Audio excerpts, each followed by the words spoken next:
Assalamualaikum warahmatullahi wabarakatuh. Selamat pagi, selamat datang semua. Anak-anak kelas 11 MIPA 7, kita ketemu lagi untuk kita belajar pada materi berikutnya tentang bidang statis, yaitu kompetensi dasar yang 3C3. Dengan bidang statis ini juga menambahkan apa yang kita akan pelajari saat di SMP.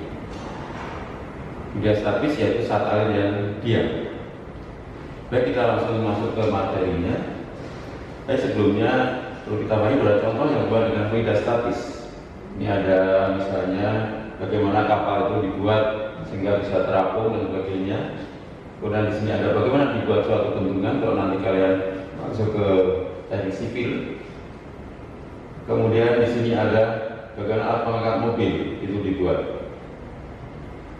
Nah, ini beberapa pendapatnya dengan bidang statis.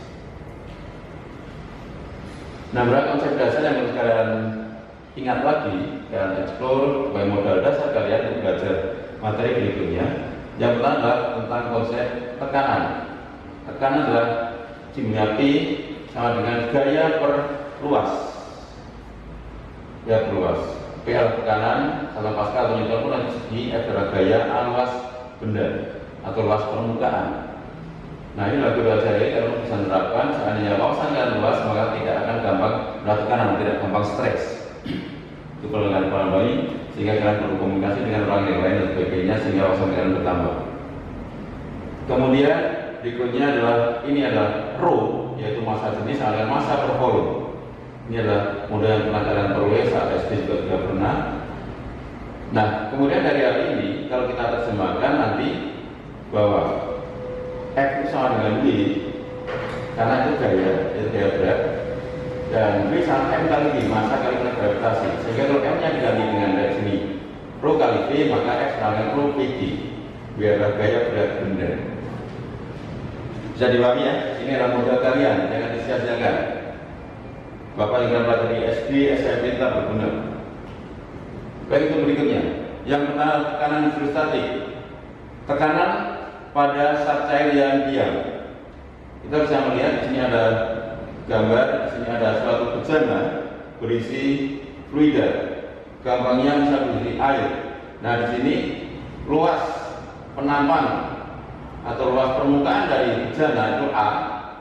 Kemudian berat dari fluidanya adalah V. Kemudian dia punya kedalaman H. Ingat tadi, ini adalah gaya berat, sama dengan F. Ini adalah A luas permukaannya. Sehingga kalau kita tuliskan akan ditulis bahwa P sama dengan F per A, di mana P-nya, F-nya dari rho VG dibagi dengan A. Tadi di bagian depan tadi bagian dia. Nah, kemudian kita tahu volume adalah luas kali tinggi atau kedalaman ini. Maka kalau demikian, volume dibagi luas sama dengan H atau kedalaman. Sehingga kalau kita simpulkan P sama dengan rho Hg. Ini tekanan dengan oleh fluida atau cair di sini pada permukaan itu. Sudah dipahami? Kalau kemudian ditambahkan tekanan dari luar, maka tinggal ditambah P0. P0 tekanan dari luar, maka nanti P total adalah P0 plus rho Hg. Bisa dipahami ya? Nah, di sini kalian bisa melihat keterangannya bahwa P adalah tekanan statik dalam Newton per meter segi, H adalah kedalaman fluida meter. Ingat kedalaman, berarti diukur dari atas ke bawah. Berarti kalian bisa memahami kalau dari atas ke bawah kalian mendapat tekanan makin besar. Maka yang pernah berenang, kalau kalian mau menyelam itu lebih sulit karena akan mendapat tekanan makin besar. Nah, berikutnya inilah kesimpulannya bahwa semakin dalam posisi benda dalam benda, tekanan hidrostatik yang dialami semakin besar. Dan yang berikutnya, kalau pada arah bidang mendatar, itu pada arah mendatar, tekanan hidrostatiknya akan sama besar. Ini perlu dipahami, ini yang konsep fisika yang perlu kalian pahami secara benar di sini. Jadi pada kedalaman makin besar atau makin dalam, tekanan akan makin besar. Pada arah mendatar tekanan akan sama atau tetap.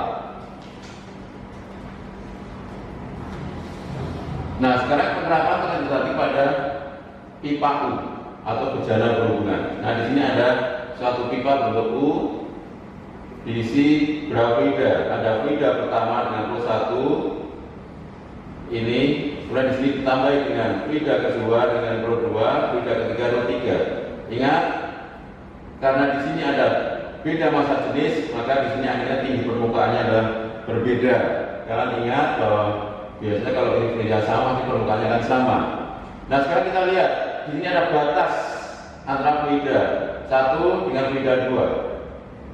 Maka kita tarik garis lurus. Nah, pada garis lurus ini di sini ketinggian fluida 1 adalah 1, ketinggian fluida 2 adalah 2, dan dari batas fluida 2 dan 3 ini ketinggian fluida 3 adalah 3. Ingat pada keterangan yang terakhir tadi bahwa pada bidang mendatar tekanan jenis satunya adalah sama. Jadi tekanan di A sama tekanan di B, sehingga bisa kita tuliskan seperti itu. Bagi A sama dengan di B, sehingga bisa kita tuliskan tekanan di A sama dengan tekanan di B. Dan kita tahu tekanan jenis satu tadi rumusnya adalah rho HB. Maka di sini di bagian A atau kaki kiri itu berisi satu cairan, maka menjadi rho 1 H1B dari tekanan jenis satu tadi. Di kaki kedua ada dua cairan, rho 2 H2 kali B tambah rho 3 kali B. Semua dikalikan G atau gravitasi, maka harus dibagi dengan G, artinya di rumus seperti ini.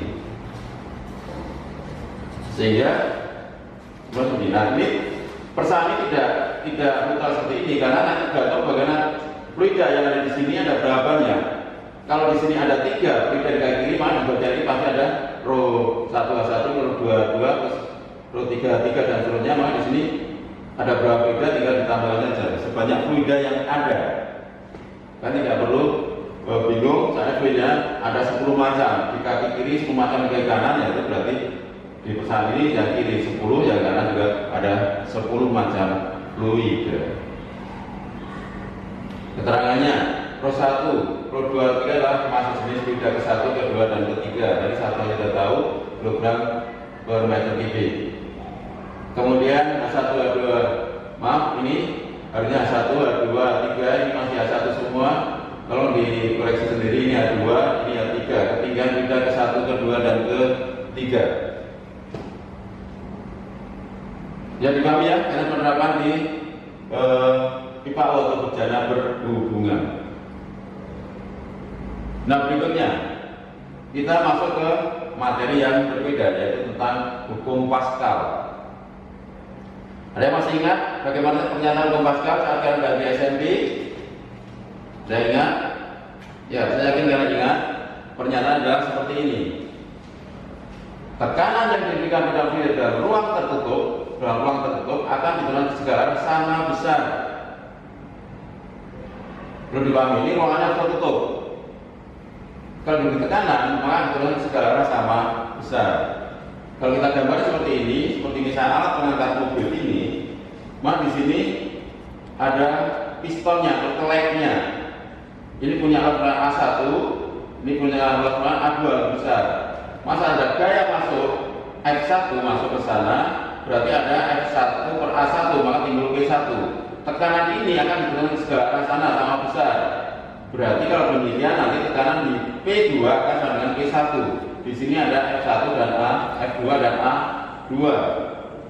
Sehingga kalau kita telusur, prinsipnya P1 di sini di perumahan yang kecil sama dengan tekanan di P2 karena ruangan tertutup sesuai dengan pernyataan yang ada di sini. Sehingga sesuai dengan rumus yang ada tadi bahwa misalnya F per A, maka muncul F1 per A1 sama dengan F2 per A2. Karena di sini luas ulangan tabung itu adalah luasnya menjadi rumahnya seperempat V D kuadrat, maka persamaan di atas bisa berubah menjadi seperti ini. F1 per F2 sama dengan B1 per E2 kuadrat, atau F1 per D1 kuadrat, F2 per D2 kuadrat. Ingat, ini pakai kuadrat karena berarti rumus di sini. Kalau begini diganti jari-jari, berarti kalau dengan VR kuadrat juga ini tinggal diganti F1 F2. Begitu harapannya kalian bisa paham tentang itu. Nah, sekarang kita lanjut pada bagian berikutnya untuk contoh soal. Ya, ini contoh soal yang pertama seperti ini. Kita langsung saja pembahasan dari satu. Sekarang contoh soal yang kedua. Ini. Jadi ini kaitan dengan kupas soal yang tadi pertama adalah kaitan dengan bicara berumah dengan statik di ini. Kemudian contoh soal ketiga adalah seperti ini. Nah, inilah contoh tiga contoh soal. Kemudian nanti kita bahas bersama-sama untuk pembahasan ketiga contoh soal ini. Dan untuk itu silakan perhatikan kita bahas sesudah ini. Baik, untuk soal pertama ini pembahasannya. Nomor 1, diketahui rho 1 sama dengan 1000 kg per meter kubik. Nah, 1 sama dengan 25 cm. Kemudian rho 2 sama dengan 800 kg per meter kubik. H2 nya adalah 20 cm dan H3 sama dengan 12,5 cm. Ini kalau kita ubah ke meter 0,25 meter sama dengan 0,2 meter, 0,125 meter. Ditanya rho 3 berapa? Nah, dalam soal di sini kalian bisa menghitung bahwa persamaan seperti tadi, rho 1 kali H1 sama dengan rho 2 kali H2 ditambah rho 3 kali H3. 1000 kali 0,25 sama dengan 800 kali 0,2 ditambah rho 3 kali 0,125. Sehingga kita bisa pahami di sini hasilnya adalah 150 sama dengan 160 ditambah rho 3 kali 0,125. Sehingga rho 3 sama dengan ini kurang ke sana itu adalah 90 dibagi 0,125. Hasilnya adalah 625 kg per meter kubik. Ini untuk soal pertama. Baik, untuk soal nomor 2. Soal nomor 2 tadi bahwa pada saat tangan mobil punya diameter pertama 10 cm, diameter kedua 3 cm, diberi untuk bisa jarak jangkauan mobil bermassa 200 kg, maka beratnya adalah 2000 Newton. Ditanya gaya untuk mengangkat berapa? Maksud dengan rumus yang ada tadi bahwa F1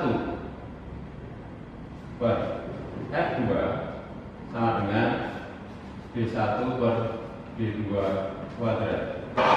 Dan ini bisa kita ambil bahwa F1 per 2000 sama dengan 10 min 1 per 3 10 pangkat min 1 kuadrat. Sehingga akhirnya diperoleh F1 nya adalah dengan 1/9 kali 2000 atau 2000 per 9. Jelas dari sini gaya untuk mengangkatnya adalah lebih kecil dibanding gaya yang diangkat, karena memang fungsi dari alat pengangkat dengan sistem hukum Pascal ini diarahkan dengan gaya yang kecil bisa mengangkat beban yang besar. Demikian untuk soal nomor 2. Sekarang mari kita lanjut soal nomor 3.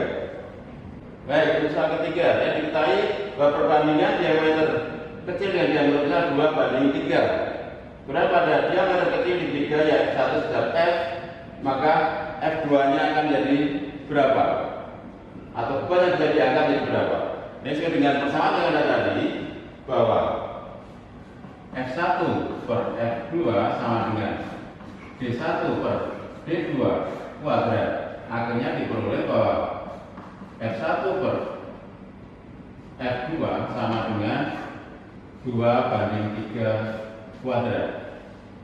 Dan dari sini kita bisa ambil F1 adalah F per F2 sama dengan 4/9, sehingga akhirnya diperoleh bahwa F2 nya sama dengan 9/4F.